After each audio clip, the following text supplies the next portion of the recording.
Let's look at the state of Florida. I think the state of Florida gives us the best example because you've got a little bit of everything down there, and I think that's what's interesting to me. So take a Florida State, for instance. Let's start at the top, and you've got Lonnie who has created this culture that is incredibly consistent no matter how much turnover there is, players in, players out, graduation, transfers in, transfers out, freshmen.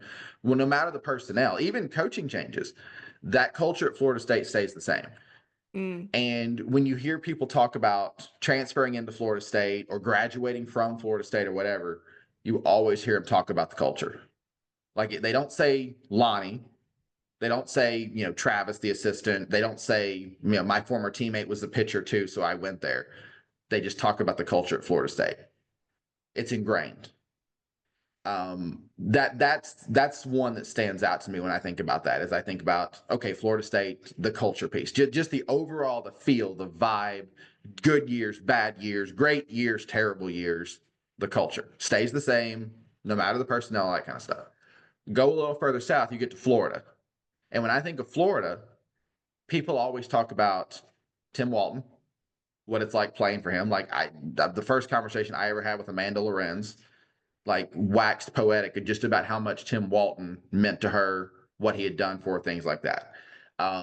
When Francesca Anea went back to coach at Florida, and she and I did a story, and we talked about it. He was almost a surrogate father for her when she went to Florida to play.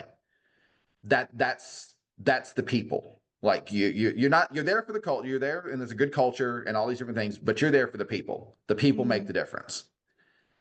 Go a little further south, couple of mid-majors. You talk about a UCF there, the understanding of the game. And I'm not taking anything away. I'm not saying some of these things don't overlap in from these different programs. Because, like, for instance, Right. Tim Walton's incredibly smart. But you go to Mm-hmm. UCF's players, they flock to the softball savvy, the intelligence, and maybe the TikToks for all I know. Got to give Cindy The Balls a TikTok shout out. personality. Yeah. Correct.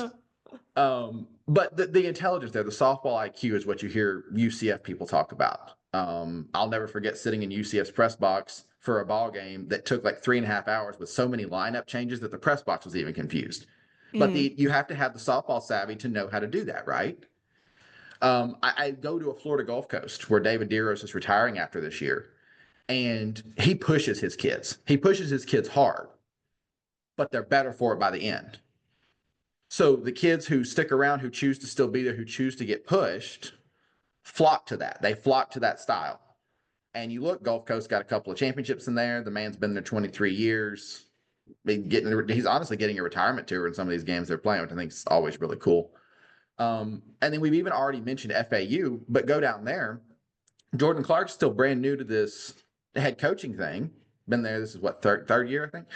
And but you get down there and you hear people talk about the coach led culture. So we're combining what I said about Florida and Florida State. When you hear people talking post game, players talking post game or whatever else, you talk about this culture that a specific coach has instilled, and they flock to that. They flock to, you said personality. That's where I was going with this one. They flock to a personality. So like I use the state of Florida as the example because it's so many different things, but each one has such a clear headliner to me.